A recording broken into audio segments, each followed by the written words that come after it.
Hola, mi nombre es Osvaldo Romano. En este video hablaremos de otros motivos de consulta en ortopedia y traumatología. En motivos 1 nos dedicamos al dolor.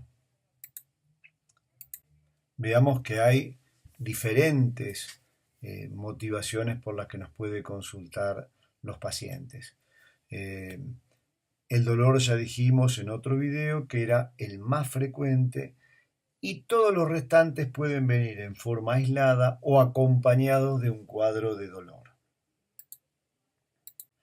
Un motivo de consulta es la deformidad, que muchas veces se asocia o se confunde con la alteración del eje.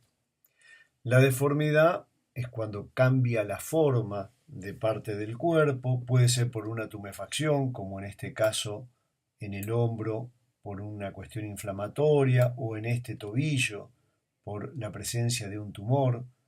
Puede estar en menos, como una hipotrofia. Comparen el cuádriceps del lado izquierdo con el cuádriceps del lado derecho por una compresión nerviosa. O bien los ejes pueden estar alterados. En este caso vemos la alteración del pie por un pie reumatoideo, una alteración del eje del antebrazo por una pseudoartrosis, o la alteración del eje de la columna por una escoliosis.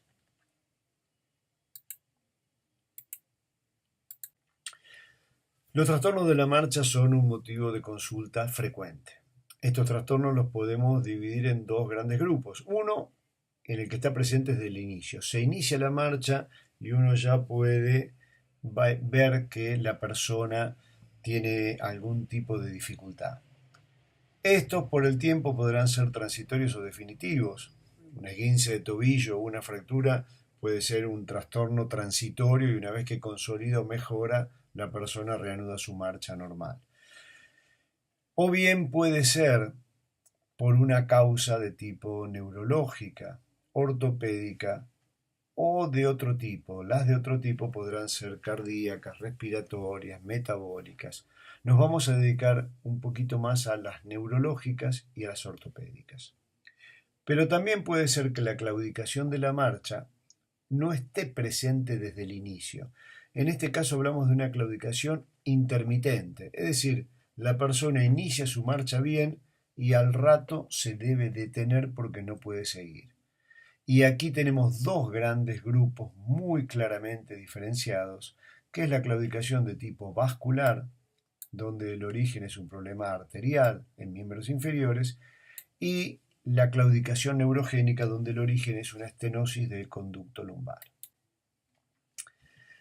Dentro de las causas ortopédicas de los trastornos de la marcha, los más importantes van a estar en los miembros inferiores, a veces en la columna, pero sobre todo en los miembros inferiores, y reconocen de las causas más diversas que podemos tener de patologías. Veamos en esta radiografía un paciente que tiene artrosis de cadera secundaria, una enfermedad luxante de la cadera, o este otro paciente que tiene una asimetría muy marcada de longitud de miembros inferiores. Cuando la causa es neurológica, generalmente a la marcha se le agrega enlentecimiento, incoordinación en los movimientos, inestabilidad, y ahí las causas neurológicas más frecuentes son el accidente cerebrovascular, el Parkinson, la esclerosis múltiple, las mielopatías.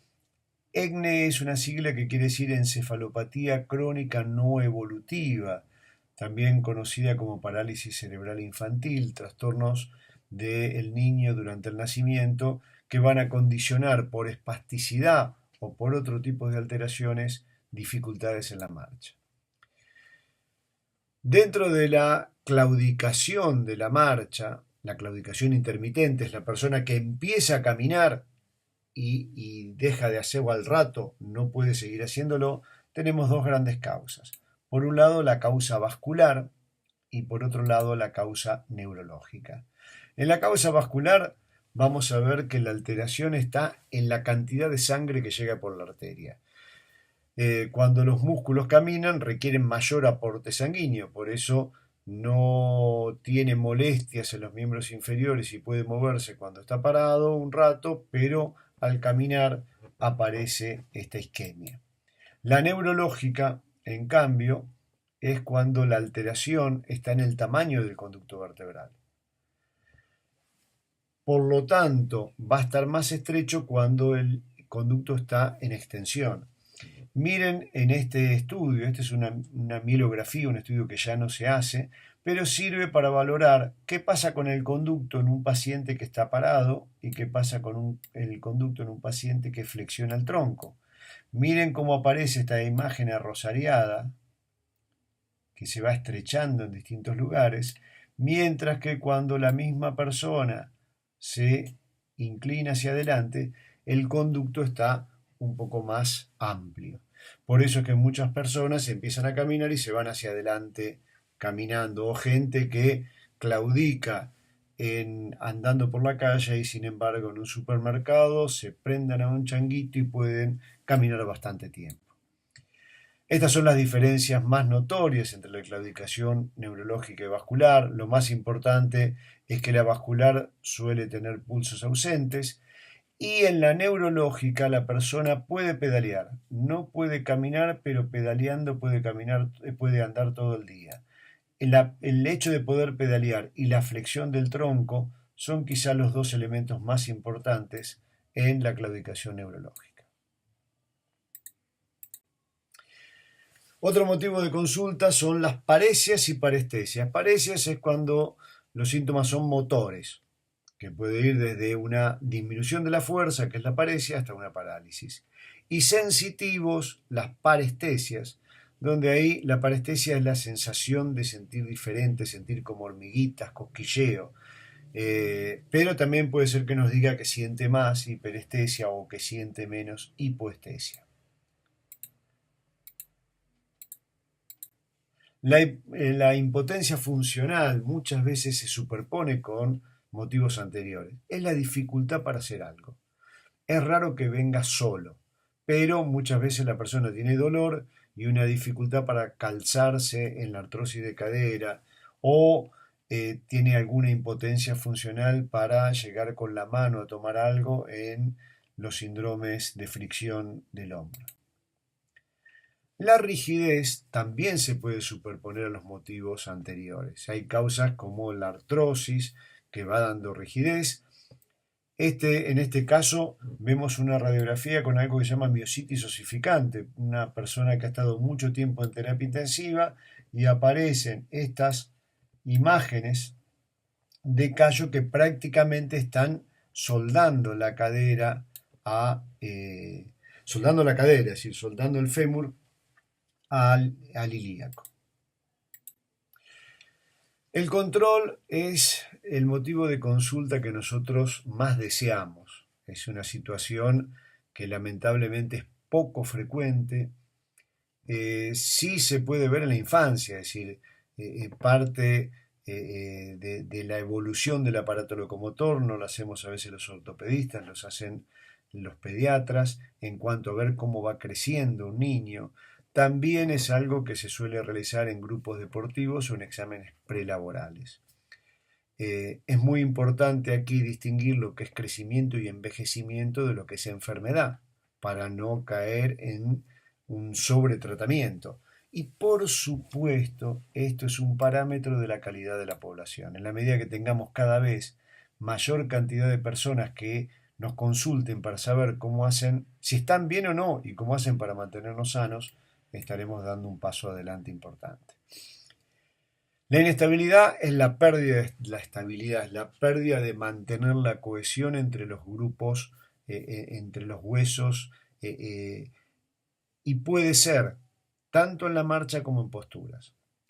Puede referirse solo a una articulación, que los más típicos son el hombro o el tobillo, y muchas veces es por la aparición de un movimiento que es inexistente o hay una hipermovilidad. Algo es inestable porque se mueve demasiado o algo es inestable porque hay un movimiento que va más allá del movimiento normal de una articulación. Ejemplo, la rodilla que tiene una lesión ligamentaria y entonces tiene traslación o movimiento de vario y valgo que son movimientos que fisiológicamente no debería tener. El mareo y los vértigos son motivos de consulta relativamente frecuentes. El mareo es la sensación de inseguridad en la cabeza sin perder tono o postura corporal, conservando el nivel de conciencia. El vértigo ya es algo un poco diferente, es la impresión de movimiento del entorno o de uno mismo. El vértigo siempre tiene una relación con el sistema nervioso central y el oído. El mareo es algo que puede estar provocado por muchas cosas y que muchas veces no se encuentra exactamente qué lo provoca, y es bastante habitual que después de haber estudiado la sangre, el sistema nervioso central, el oído, la vista, se saque una radiografía de columna cervical, siempre algo aparece y se eche la culpa a la columna del mareo, cuando en realidad aún todavía no sabemos a ciencia cierta muchas de las causas que lo provocan. Otro motivo de consulta puede ser la preocupación por informes, habitualmente de estudios complementarios. Es muy frecuente en patología degenerativa la gente que lee el informe se asusta y viene, o por la opinión de otra persona, ya sea agente de salud o no. Y otra cosa que también es frecuente es por algo que le pasó a un amigo o un familiar y la persona concurre por miedo a tenerlo.